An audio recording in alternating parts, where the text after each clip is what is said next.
Movie के start में हमें एक शिपिंग कंटेनर दिखाया जाता है जो कि हांगकांग से साउथ कोरिया में लाया गया था। जब दो आदमी इस कंटेनर को खोलते हैं तो वो दोनों पूरी तरह से शॉक्ड हो जाते हैं क्योंकि इस कंटेनर में एक भी आदमी जिंदा नहीं था, यानी कि सब लोग मर गए थे। इन दोनों को कुछ भी नहीं पता था कि इतने ज्यादा लोग ऐसे कैसे मर गए। तभी वहाँ पर एक सर्वाइवर जो अभी जिंदा था वो इन दोनों आदमियों में से एक का पाँव पकड़ लेता है। ये लोग उसको वहाँ पर बहुत ज्यादा मारते हैं। इन दोनों आदमियों में से एक आदमी कहता है कि इसको मार देते हैं, मगर उसका दूसरा साथी इस बात के लिए तैयार नहीं था। वो उस सर्वाइवर को अपने ट्रक में बिठा लेते हैं और उसकी मदद करने के लिए उसको शहर की तरफ ले जाते हैं। वो लोग जब शहर में आ जाते हैं तो उनमें से एक आदमी ट्रक को रोक कर कुछ चीजें लेने जाता है। तभी वो सर्वाइवर इस बात का मौका उठाता है और वो उस ट्रक से भाग जाता है। जब वो आदमी जिसका ट्रक था वो चीजें लेकर आता है तो वो उस सर्वाइवर को ढूंढता है, मगर वो उसको कहीं पर भी नहीं मिलता। वो उसको काफी ज्यादा ढूंढने की कोशिश करता है मगर वो सर्वाइवर उसको नहीं मिलता। तभी हम देखते हैं जो दूसरा आदमी यानी कि जो इसका भाई था उसकी तबीयत खराब होने लगी थी और वो अपने ट्रीटमेंट के लिए मेडिसिन लेने के लिए एक मेडिकल स्टोर में जाता है। उसको देखने से ऐसा लग रहा था कि उसको किसी वायरस ने जकड़ लिया है और वो वायरस आहिस्ता आहिस्ता लोगों में फैलता जा रहा है। इसके बाद हमें एक हादसे का सीन दिखाया जाता है। यहाँ पर हम देखते हैं कि एक गाड़ी जो खाई में गिर गई थी उसमें एक लेडी फंसी हुई थी। ये लेडी एक डॉक्टर थी और इस लेडी का नाम डॉक्टर किम था।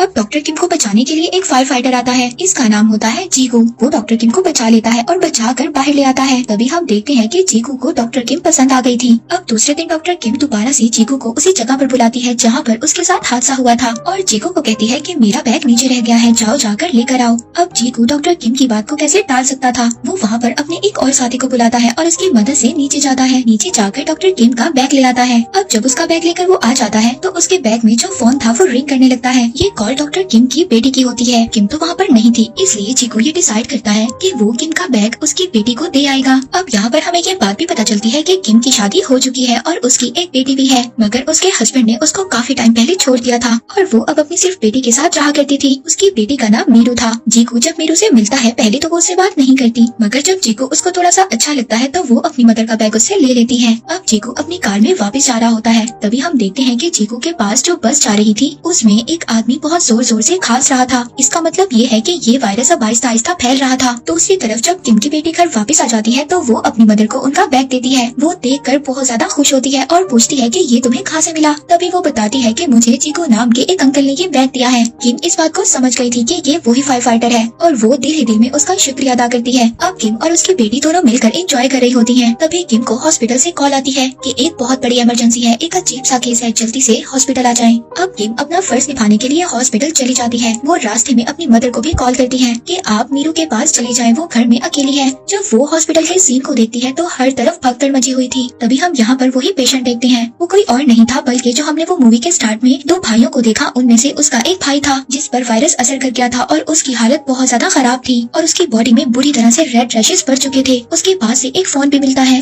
अब जब डॉक्टर उसके फोन को चेक करते हैं तो उसके मोबाइल में उनको कंटेनर की वीडियो मिलती है जिसमें बहुत ज्यादा लोग मरे हुए थे। अब किम बाहर आती है और उसके भाई से पूछती है कि ये कंटेनर तुम्हें कहाँ पर मिला और ये रिकॉर्डिंग तुमने कैसे की। वो वहाँ पर किम की बात का कोई भी जवाब नहीं देता और गुस्से में अपने भाई से मिलने जा रहा था। सभी लोग उसको रोक रहे थे। जब वो अपने भाई को जाकर देखता है तो वो पूरी तरह से शॉक्ड हो जाता है क्योंकि उसके भाई की डेथ हो गई थी। जब वो अपने भाई को टच करता है तो सभी डॉक्टर उसको रोकते हैं, मगर वो अपने भाई को ऐसे देखकर बिल्कुल टूट चुका था और वो वहाँ पर अपने उन्हीं हाथों से बाकी लोगों को भी टच करने लगता है, मगर सभी डॉक्टर्स इसको कंट्रोल कर लेते हैं। इसके बाद हम मीरू को देखते हैं जिसको वही सर्वाइवर मिलता है जो कंटेनर में बच गया था। मीरू उसको खाने के लिए खाना देती है। वो सर्वाइवर बार बार मीरू से यही बोल रहा था कि तुम मुझसे दूर रहो, लेकिन मीरू उस सर्वाइवर को बार बार अपना नाम बता रही थी और उसके पास जा रही थी। तभी वो सर्वाइवर वहाँ पर जोर जोर से खांसने लगता है।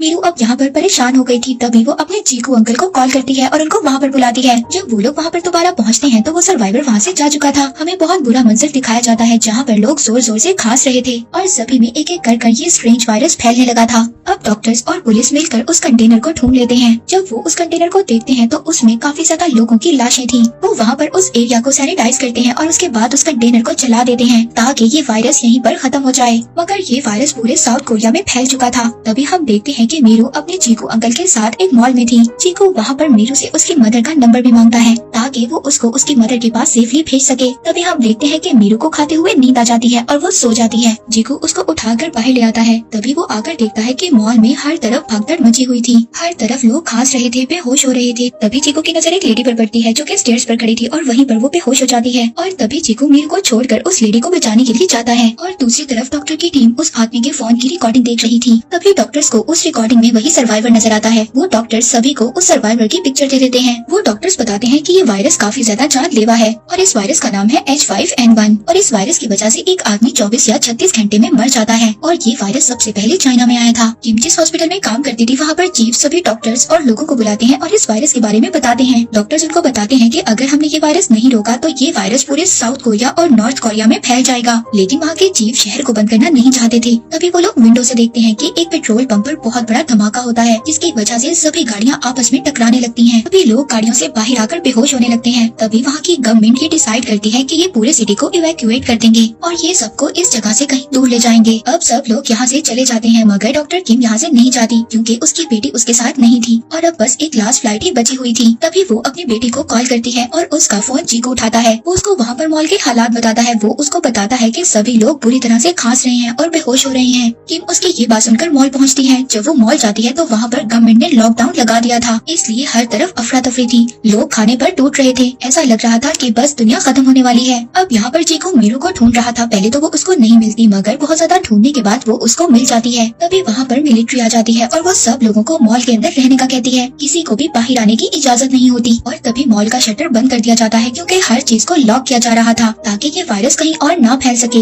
लेकिन कुछ लोग भागते हुए उस शटर से बाहर आ जाते हैं जिसमें ये तीनों भी होते हैं। डॉक्टर किम यहाँ पर चीकू को भी कहती है कि लास्ट फ्लाइट बची हुई है, तुम भी मेरे साथ चलो। मगर चीकू उसके साथ जाने से मना कर देता है। वो कहता है कि मेरा काम है लोगों को बचाना, इसलिए अब वो अपने एक साथी को वहाँ पर बुलाता है और शटर में फंसे हुए लोगों को वहाँ से निकालने लगता है। डॉक्टर किम अपनी बेटी को लेकर एयरपोर्ट पहुँच जाती है। बस चेकिंग के बाद वो लोग जाने ही वाले थे तभी वहाँ पर मीरू खांस देती है। मीरू को खांसते हुए एयरपोर्ट का स्टाफ देख लेता है। एयरपोर्ट का स्टाफ उनको रोक लेता है। वो कहते हैं कि वो लोग आगे नहीं जा सकते। तभी डॉक्टर किम उनको समझाती है कि इसको एक नॉर्मल कोल्ड है, ये जल्दी रिकवर हो जाएगी और वो उन दोनों को एयरपोर्ट से बाहर निकाल देते हैं। यहाँ पर हमें पता चलता है कि ये वायरस H5N1 है। ये सबसे पहले एक बर्ड का हुआ था और अब ये वायरस इंसानों में भी आ गया था। पूरे सिटी में लॉकडाउन लगा दिया जाता है। जो जहाँ पर था उसको वहीं पर रोक दिया जाता है। अब वहाँ के प्रेसिडेंट मीडिया के जरिए सब लोगों से कांटेक्ट करते हैं कि हम शर्मिंदा हैं, हम इतने ज्यादा लोगों की जान नहीं बचा सके, मगर अब जितने भी लोग बच गए हैं हम पूरी कोशिश करेंगे उन लोगों को बचाने की। अब इसके बाद वहाँ पर मेयर के साथ सब लोगों की मीटिंग होती है। वो इन सबको कहते हैं कि हमें एक बड़ा सा कैंप लगाकर सब लोगों को वहाँ पर रखना चाहिए। लेकिन वहाँ पर सीनियर डॉक्टर उनसे कहते हैं कि अगर हमने ऐसा किया तो जो लोग इन्फेक्टेड नहीं है वो भी इन्फेक्टेड हो जाएंगे और जिन लोगों को वायरस नहीं है वो लोग भी मुसीबत में आ जाएंगे। अब वो लोग कोई भी डॉक्टर की बात तो नहीं सुनता, सभी मेयर की बात को सुन लेते हैं क्योंकि हमें पता है कि गवर्नमेंट के पास एक अलग ही पावर होती है। गवर्नमेंट पब्लिक में अनाउंस करती है कि साउथ कोरिया में एक वायरस फैल गया है और हमें सब लोगों को एक कैंप में रखना होगा।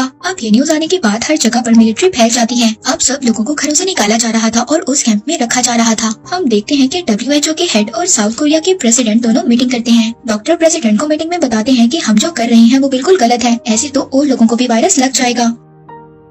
लेकिन वहाँ पर वाइस प्रेसिडेंट डॉक्टर की कोई भी बात मानने को तैयार नहीं थे। प्रेसिडेंट डॉक्टर से कहते हैं कि हमने तुम्हारा अप्रूवल नहीं मांगा, हमें सिर्फ इतना बताओ कि आगे इस वायरस को कैसे रोका जा सकता है। डॉक्टर्स प्रेसिडेंट को कहते हैं कि हमें एक PCR टेस्ट लेना होगा जिनकी रिपोर्ट्स 48 घंटों में आएगी और जो लोग ठीक होंगे उनको अलग कर दिया जाएगा और उन लोगों को 48 घंटे तक उसी कैंप में रखना होगा। इसी बीच डॉक्टर किम अपनी बेटी मीरू को देखती है जो अब वो भी इन्फेक्टेड हो गई थी, लेकिन डॉक्टर किम किसी को भी नहीं बताती। तभी वहाँ पर जीकू को भी ये बात पता चल जाती है। वो डॉक्टर किम से कहता है कि तुम्हें अपनी बेटी को अलग कर देना चाहिए, अगर तुमने ऐसा नहीं किया तो बाकी लोग भी इन्फेक्टेड हो जाएंगे। लेकिन किम इसकी बात को नहीं मानती। वो कहती है कि मैं इसको लोगों से अलग रखूंगी, हमेशा मास्क पहना कर रखूंगी। फिर अगले दिन सुबह हम सिटी को देखते हैं जहाँ पर हर चीज रुक गई थी। अब मिलिट्री वालों को भी वो सर्वाइवर मिल गया था और वो अब उसके लिए एक अलग कैंप बनाते हैं और तभी गवर्नमेंट ये डिसाइड करती है कि उस कैंप में से जो गवर्नमेंट ने बनाया था वहाँ पर से कोई भी आदमी बाहर नहीं जाना चाहिए। अगर ऐसा हुआ तो बाकी कंट्रीज में भी ये वायरस फैल सकता है। मीरू की भी हालत बहुत ज्यादा उस वायरस की वजह से खराब हो रही थी। वो बार बार बेहोश हो रही थी और उसकी बॉडी पर भी रेड से रैशेस आ गए थे। डॉक्टर किम अपनी बेटी को बचाने की बहुत ज्यादा कोशिश करती है। वो बार बार गॉड से प्रेयर भी कर रही थी मगर अभी तक इस वायरस की कोई भी वैक्सीन नहीं बनी थी। वहाँ पर उसी सर्वाइवर का भी डॉक्टर टेस्ट कर रहे थे। तभी डॉक्टर्स की टीम किम के पास आती है और उसको भी वो अपनी टीम में शामिल होने का कहती है क्योंकि डॉक्टर किम एक स्पेशलिस्ट थी। अब सब डॉक्टर्स जब उस सर्वाइवर का टेस्ट करते हैं तो उनको पता चलता है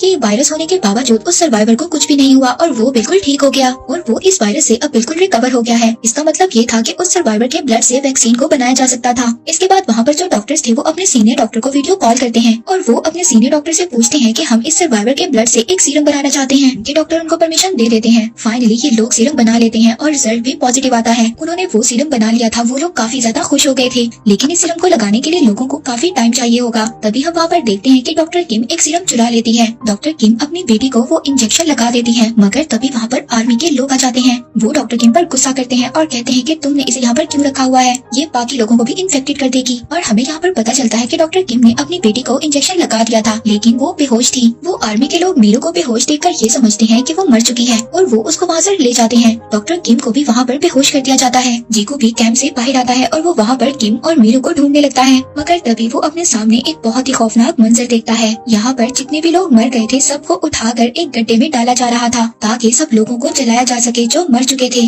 ताकि इस वायरस वाली डेड बॉडीज को खत्म किया जा सके। तभी जीकू वहाँ पर भागता है और मीरू की डेड बॉडी को ढूंढने लगता है, लेकिन मीरू उसको वहाँ पर कहीं नहीं मिलती। वो जोर जोर से उसका नाम लेकर बुलाता है। तभी वहाँ पर उसको एक बॉडी नजर आती है जो कि मीरू की थी। वो उसको उठाता है और गले लगा लेता है। तभी उसको पता चलता है कि मीरू अभी भी जिंदा है। दूसरी तरफ किम को भी होश आ गया था और वो भी अपनी बेटी को ढूंढ रही थी, लेकिन वो उसको कहीं पर भी नहीं मिलती। इसके बाद हम यहाँ पर एक बहुत ही इमोशनल सीन देखते हैं। हम एक सोल्जर को देखते हैं जो अपनी मदर को ढूंढ रहा था। तभी उसको उसकी मदर मिल जाती है, लेकिन उसको पता चलता है कि उसकी मदर भी इन्फेक्टेड हो चुकी है। उस सोल्जर को अभी तक ये पता था कि इस वायरस की कोई भी वैक्सीन नहीं बनी है। वो सोल्जर अपनी मदर के गले लग जाता है क्योंकि उसकी मदर मरने वाली थी, मगर तभी कुछ लोग उस सोल्जर को उसकी मदर से अलग कर देते हैं और उसको मारने लगते हैं। उस सोल्जर की मदर सबसे कहती है कि मेरे बेटे को मत मारो, उसकी कोई गलती नहीं है। तभी दूसरी तरफ हम चीकू को देखते हैं जो मीरू को लेकर भाग रहा था। तभी वहाँ पर एक आर्मी वाला उसको भागते हुए देख लेता है और उस पर फायरिंग करता है, मगर तभी बहुत ज्यादा लोग आर्मी वालों पर अटैक कर देते हैं और उनको मारने लगते हैं। तभी किम को ये बात याद आती है कि उसकी बेटी के पास एक वॉकी टॉकी है और वो अब उस वॉकी टॉकी से बार बार अपनी बेटी को मैसेज दे रही थी। तभी ये मैसेज जीकू रिसीव करता है और वो किम से कहता है कि उसकी बेटी उसके पास है और वो बिल्कुल ठीक है। हम लोग देखते हैं कि उस सर्वाइवर को एक वैन में बिठाकर कहीं और शिफ्ट किया जा रहा था। तभी उनकी वैन पर बहुत सारे लोग अटैक कर देते हैं।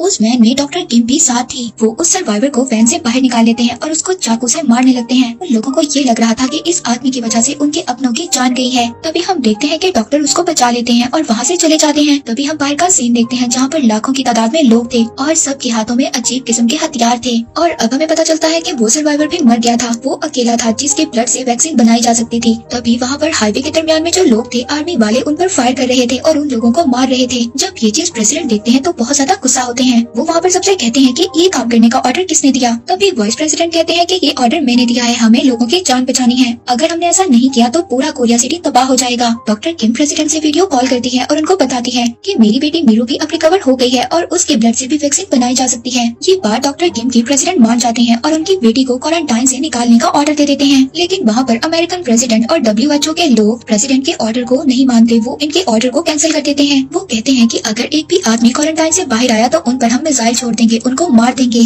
कोई भी प्रेसिडेंट की बात नहीं मान रहा था। तभी हम देखते हैं कि बहुत ज्यादा लोगों में मीरू आगे आ जाती है और उसकी मदर किम उसको देख लेती है। वो दोनों एक दूसरे से मिलने के लिए भागने लगती हैं। तभी आर्मी वाले उनको फायर करना स्टार्ट कर देते हैं और एक गोली आकर किम के बाजू पर लग जाती है। वहाँ पर जीकू भी आ जाता है। वो किम को पकड़ लेता है। तभी अपनी मदर के सामने मीरू आ जाती है। वो अपनी मदर के आगे आकर खड़ी हो जाती है और कहती है कि प्लीज मेरी मदर को गोली मत मारो, और बार बार यही कह रही थी कि प्लीज मेरी मदर को गोली मत मारो। और ये काफी ज्यादा इमोशनल सीन था। तभी वहाँ पर जब सब लोग देखते हैं कि एक बच्ची जो सबको बचाने की कोशिश कर रही है, वो सब लोग उसके आगे आकर खड़े हो जाते हैं। अब जब प्रेसिडेंट ये सब बातें देख रहे थे तो वो सभी ऑर्डर्स को कैंसिल कर देते हैं क्योंकि अब आर्मी उनके कंट्रोल में थी, ना कि अमेरिका के कंट्रोल में। तभी वहाँ पर ये अनाउंस किया जाता है कि हम लोग जल्दी सीरम बना लेंगे, हम लोग आप लोगों को सभी फैसिलिटीज देंगे। ये सुनकर सभी लोग बहुत ज्यादा खुश हो जाते हैं। तभी हम देखते हैं कि मीरू को डॉक्टर्स एक एम्बुलेंस में ले जाते हैं ताकि उसके ब्लड से सीरम बनाया जा सके। जाते जाते जीकू मीरू को ये कहता है कि अगर तुम बीमार लोगों की हेल्प करोगी तो गॉड तुम्हारी हेल्प करेंगे। और फिर वो चली जाती है और फिर इसके बाद कुछ दिन बाद सब कुछ ठीक हो जाता है। लास्ट सीन में हम किम को देखते हैं जो अपनी बेटी के साथ जीकू के साथ वेकेशंस पर जाती है और इसी के साथ ये मूवी यहीं पर एंड हो जाती है।